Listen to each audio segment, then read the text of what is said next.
Islamic advisor کے پیارے دوستو، کیا آپ جانتے ہیں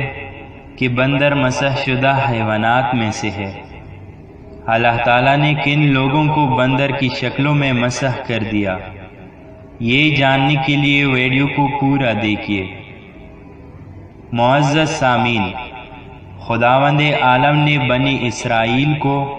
ہفتہ کے روز مچھلی پکڑنے سے منع فرمایا، لیکن انہوں نے ایک نہ سنی اور ہفتہ کے روز مچھلیاں پکڑتے رہے، اور پکڑنے کے لیے یہ طریقہ اختیار کر لیتے تھے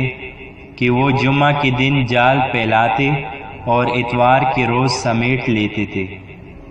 خداوند کریم نے ان لوگوں کو بندروں کی شکل میں مسح کر دیا، اور ہر مسح شدہ جانوروں کی طرح یہ بھی 3 دن میں مر گئے، اور ان کی نسل آگے نہیں بڑھی، سوائے ان بندروں کے جن کو خدا نے بندروں کی صورت میں ہی پیدا کیا، بندروں کی صورت میں ہی پیدا کیا، بندروں کی صورت میں ہی پیدا